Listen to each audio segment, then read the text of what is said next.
But I carried a lot of guilt and regret that day because I should have stood up for everybody and other women who faced the same thing. So it was almost like a target. The backlash that happened yesterday, they targeted me and they did it on purpose. It felt like, and it was not like a 30-second or 1 minute ordeal. It was like about 10 to 12 solid minutes.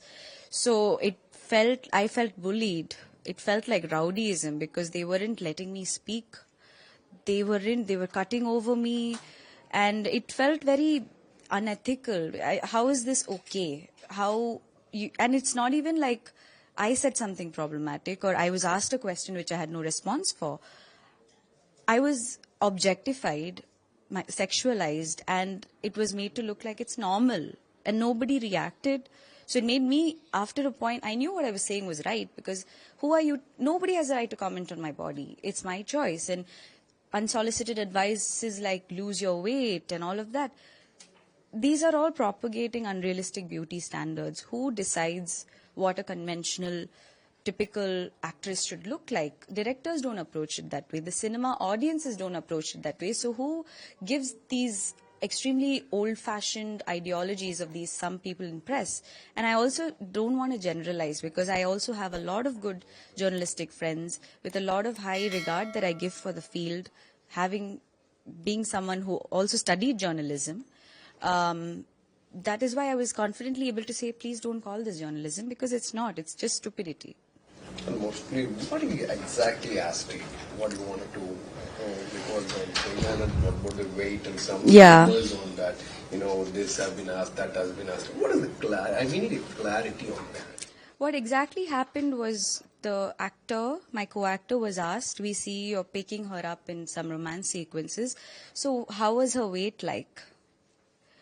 And the second question to the director was, who did the casting? We think it's a miscasting because the hero is so tall and whatever built that he is. It's such an unfitting, because I'm supposed to be out of shape or I'm short. And so this is what exactly he said. And then he goes on to defend it for 10 minutes.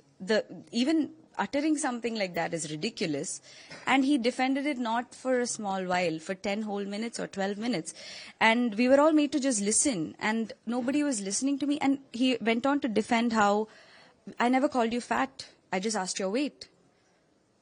Why do you want to know my weight?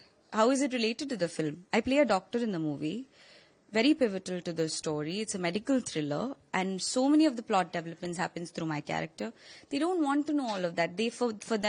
For some target, some audience, or some people in press, or everything in the society in general, women, they are just there. They shouldn't have an opinion. If they do, they were appalled by the fact that I was speaking out. They're like, how can you?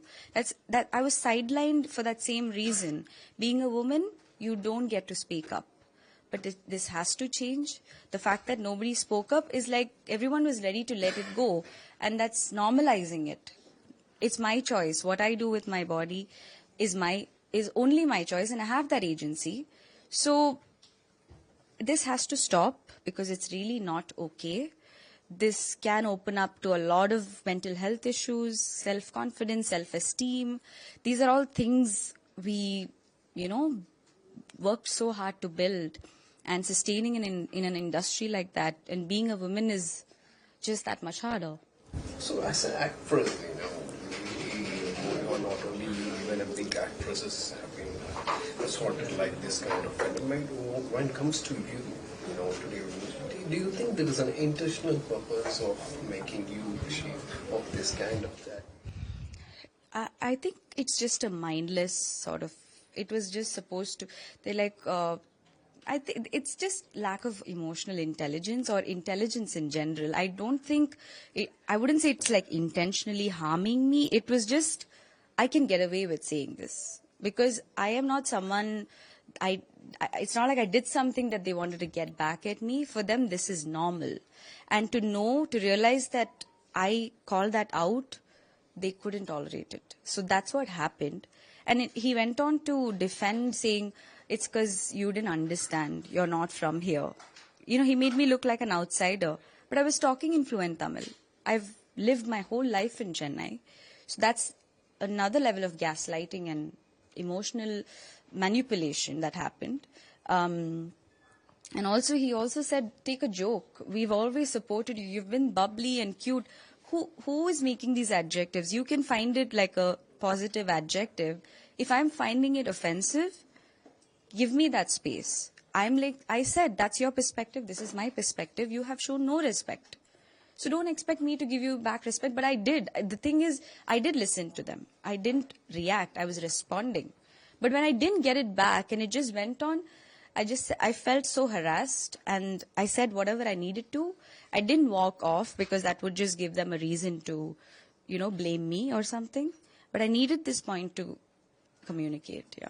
As you're a journalist, and we have finished on, YouTubers digitally, people are coming out, as everyone can open an account and make content. But as a journalist, as you pointed out, is this the problem with the YouTube channels or with the channels based on this? I would say there are so many good YouTube channels. It's all about how you use it. I just feel like that it's a tool, it's a platform. It's a choice. I can use it however I want. There are some ethics, there are some principles and personal space and respect that you should respect. And that is not happening. They think just because they have the power, they can go on and on. But there has to be some regulation. There has to be some do's and don'ts. Some form of organization has to come. Like, it's so unorganized right now. Like how I'm sure print and the media, the TV satellites have it. Even in social media, it has to come.